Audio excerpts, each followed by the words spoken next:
오늘은 전세 사기 특별법에 대해 알아보려 합니다. 자, 우선 이 전세 사기가 일어난 배경부터 좀 설명을 드리고 이 법안에 대한 생각들을 정리할 겁니다. 초기에 주택 가격을 잡기 위해 문재인 정부는 종부세 인상을 추진했습니다. 그러나 종부세 인상 밑작업으로 임대사업자 전환 시 혜택을 준 것은 모르는 사람들이 많습니다. 임대사업자로 전환하면 세금 신고 대상이 되기 때문에 자연히 세수가 느는 상황을 만든 거죠. 거기에 전세대출 규제를 풀어 전세를 구하기 쉽게 만들어 놨습니다. 은행 대출이 쉬워져서 전세 구하기가 쉬워졌다는 얘기예요. 자, 요 세 가지가 희한하게 얽혀 자본금이 없어도 임대사업에 뛰어들 수 있는 갭 투자가 활성화되었고, 그 결과 4년간 집값이 3배나 뛰었습니다. 이 집값 상승에 기름을 부은 것이 바로 임대차 3법입니다.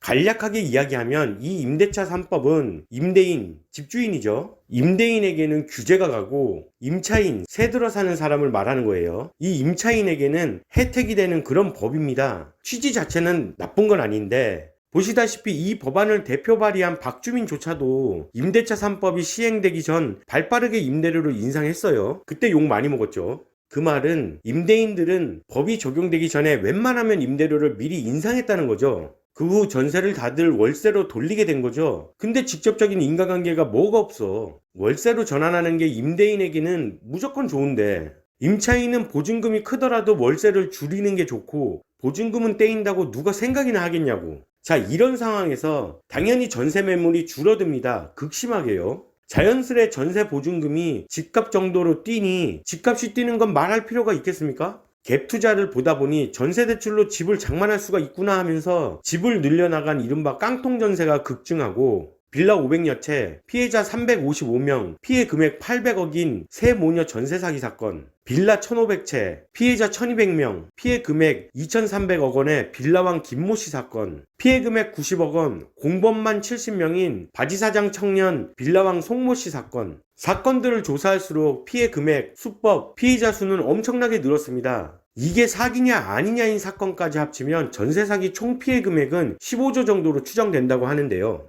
자, 이제 이 전세 사기 특례법의 양측 입장을 보겠습니다. 이해하기 쉽게 특례법을 주장하는 이의 반론으로 시작을 해볼게요.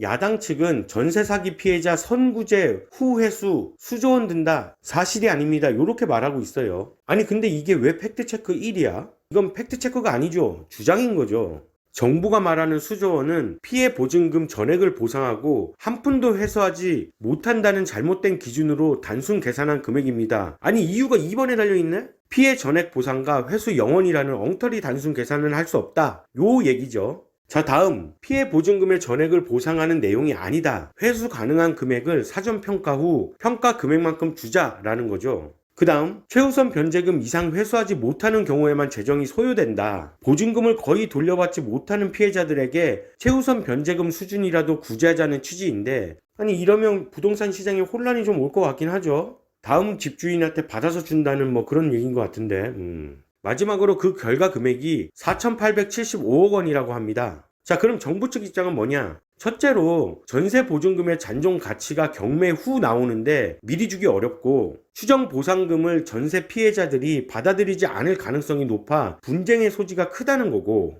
두 번째가 1만 7천 명 정도의 사기 피해자가 있는데 앞으로 3만 6천 명까지 늘 걸로 추정된다. 3만 6천 개의 싸움이 될 수도 있다, 뭐 이런 얘기예요. 세 번째, 선집행을 주택도시기금이 해야 한다고 규정한 점도 문제라고 하는데, 이유가 국민들이 주택 청약으로 저축한 돈과 국민주택채권이 주요 재원인데 이게 다 빌린 돈이란 거죠. 즉 국민의 돈에 손을 대면 안 된다고 얘기하는 겁니다. 자, 그리고 추가적으로 전세사기 특별법으로 피해자를 보상할 경우 보이스피싱이나 다단계 사기 등 다른 유형의 사기 피해자들에게도 보상을 하지 않으면 형평상 문제가 있다는 거죠. 자, 여기까지 사실관계들만 알아봤습니다.